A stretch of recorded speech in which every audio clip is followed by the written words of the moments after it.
तो भाई India versus Australia की टेस्ट सीरीज में अब ऑस्ट्रेलिया कर रही है लीड 2-1 से, क्योंकि मेलबर्न में ऑस्ट्रेलिया ने हमारी इंडियन टीम को कंप्लीटली क्रश कर दिया था।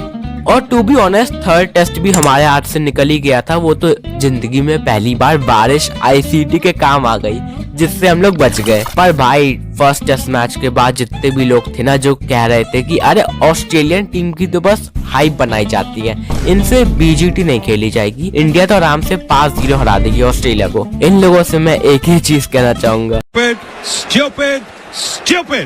बाय द वे क्या तुम्हें ये बात मालूम है कि इस टेस्ट मैच से पहले इंडिया पिछले 12 साल में मेलबर्न में एक भी टेस्ट मैच नहीं हारी थी। 12 साल में एक बार तो अलाउड है यार।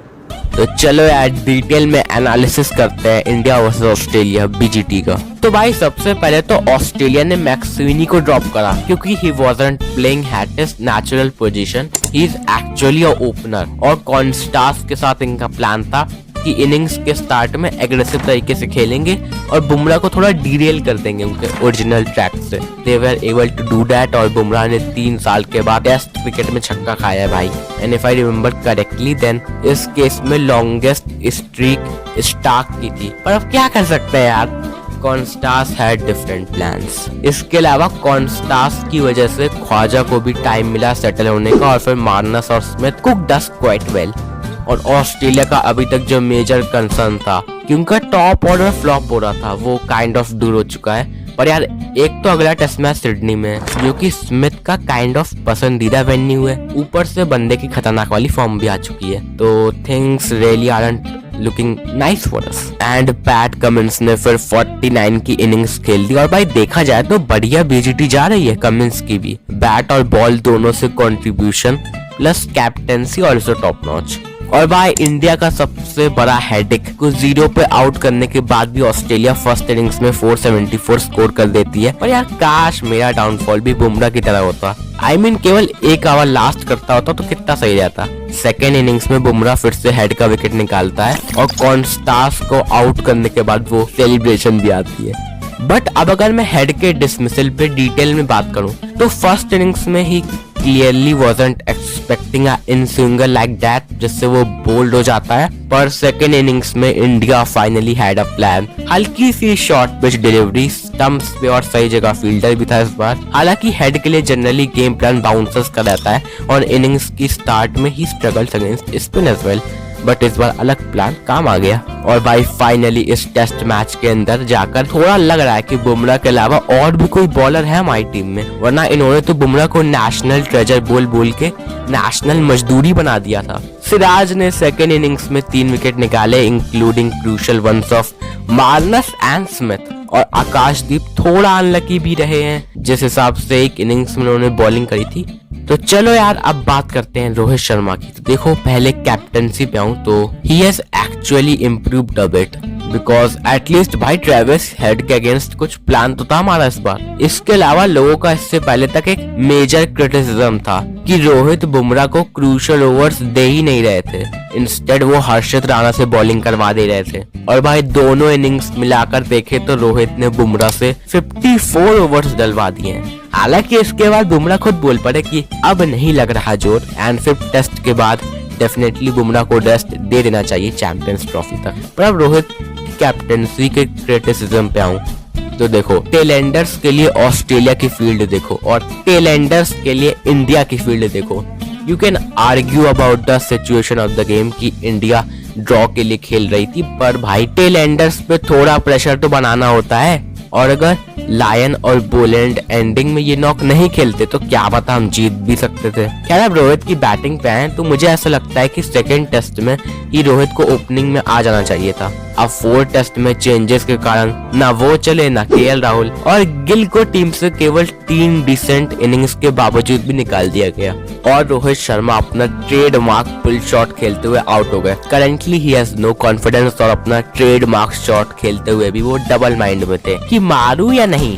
जिस चक्कर में एक इजी कैच दे बैठे। बट क्या रोहित शर्मा को टेस्ट क्रिकेट से रिटायर हो जाना चाहिए? देखो ये उतनी सिंपल सिचुएशन नहीं है, क्योंकि अगर तुम हाइंडसाइट में सोचोगे तो भाई रोहित के बाद कैप्टनसी कौन करेगा? बुमराह को तीनों फॉर्मेट खेलने होते हैं और यूनिक बॉलिंग एक्शन के कारण बुमराह को कैप्टन नहीं बना सकते हम। इसके अलावा और कोई रिलायबल यंगस्टर नहीं है हमारे पास। अब टेम्परेरी कैप्टन रोहित को अगर किसी लॉन्ग टर्म ऑप्शन से रिप्लेस करना है तो I guess Pant is our only option right now. पर भाई फॉर्म तो पंत की भी नहीं है। गावस्कर का क्रिटिसिज्म काइंड ऑफ जस्टिफाइड था, क्योंकि यस आई एग्री कि पंत का वो नेचुरल स्टाइल है खेलने का, पर यार सिचुएशन भी देखनी होती है ना। सेकेंड इनिंग्स में भी कंप्लीट टर्नओवर पंत की विकेट से ही हुआ था। वैसे यार मुझे आईसीटी फैंस की हिपोक्रेसी समझ नहीं आ रही। आई मीन साल भर जाडेजा को ट्रोल किया, फिर थर्ड टेस्ट में अच्छी नॉक आ गई तो कुछ ज्यादा ही अप्रिशिएट कर दिया। यही बुमराह के साथ भी हुआ था 2021 में जब he was struggling from his injury, तब सबने एक ट्रेंड चलवा दिया था कि अब तो शर्म कर ले Bumrah, and now everyone is appreciating him. But चलो अब अश्विन की बात करूं तो इंडियन टीम को सीरीज के बीच में छोड़कर ही वो रिटायर हो चुके हैं, and I personally don't think so कि उन्हें फोर्स किया होगा गौतम गंभीर ने। He secretly told Rohit that he wanted to retire after India versus New Zealand test series, क्योंकि 12 साल पहले जब इंग्लैंड से इंडिया घर पे हारी थी तो उन्होंने खुद से एक प्रॉमिस किया था कि वो आज के बाद कोई भी मैच नहीं हारेंगे, एंड न्यूजीलैंड के अगेंस्ट उस व्हाइट वॉश के बाद उन्हें काफी बुरा लगा होगा, and apparently Rohit convinced him to retire in the BGT. And अब अगर बात जीजी की हुई थी तो देखो आई फील लाइक कि गंभीर को थोड़ा अननेसेसरी हिट मिल रहा है, क्योंकि भाई वो प्लेयर्स को बेसिक खेलना थोड़ी ना सिखा सकता है। अब क्या ही कर सकते हैं यार, क्योंकि सभी मेन प्लेयर्स तो आउट ऑफ फॉर्म है currently. But GG apparently wanted Pujara to be part of the squad और सेलेक्टर्स ने रिजेक्ट कर दिया था इस बात को। इसके अलावा नीतीश रेड्डी को ऑस्ट्रेलिया टूर पे लाने का डिसीजन भी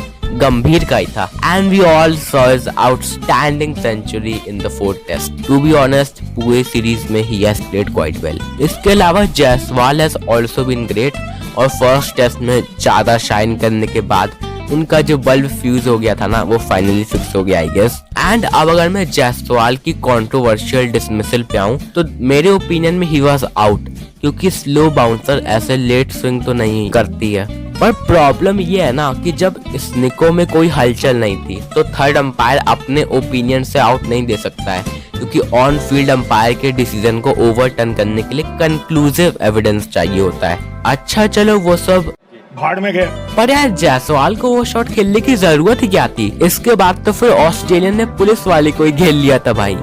पर यार अब हर बार टेलेंडर्स थोड़ी ना कोलैप्स से बचा लेंगे। पर यार थर्ड टेस्ट में कोलैप्स से बचाने के बाद जो सबका रिएक्शन था ना वो थोड़ा रियलिटी चेक नहीं हो गया, क्योंकि अब हम भी पासिंग मार्क्स पे ही ओके क्रिकेट पे वापस आता हूँ। तो भाई इस बीजीटी में अभी तक हम कई लफड़े देख चुके हैं, like Head versus Siraj, Virat versus Konstas, Jaiswal versus Starc. और अगर तुम्हें इन सब पे मेरा ओपिनियन जानना है तो देखो, क्रिकेट जैसे पवित्र खेल में ऐसे पल कतई शोभा नहीं देते हैं, और ये सब किसी आपदा से कम नहीं है, क्योंकि इस लोकप्रिय खेल की शुद्धता को शट ऑफ।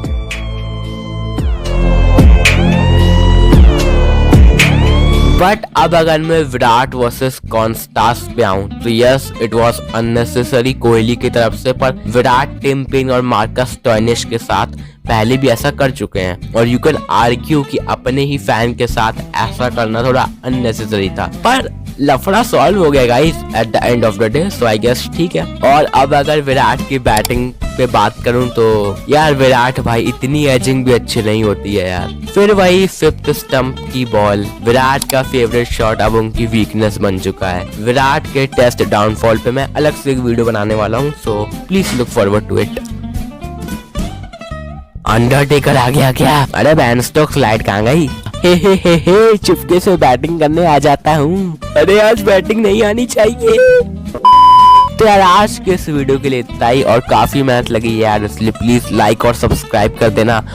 अब WTC फाइनल तो मुश्किल हो गया है क्योंकि सिडनी की विकेट फ्लैट होती है तो ड्रॉ के चांसेस ज्यादा होते हैं। इसके अलावा South Africa is already made their spot in the finals. और अब अगर BGT 2-2 से ड्रॉ भी हो जाती है ना तो भी श्रीलंका वर्सेस ऑस्ट्रेलिया की सीरीज पे बहुत कुछ डिपेंड करने वाला है। खैर हमको क्या है भाई, फिर वही उम्मीद के साथ सुबह 5 बजे 5th टेस्ट देखने वाले हैं और आर या पार कम बैक या रिटायरमेंट के पूरे चांसेस होने वाले हैं।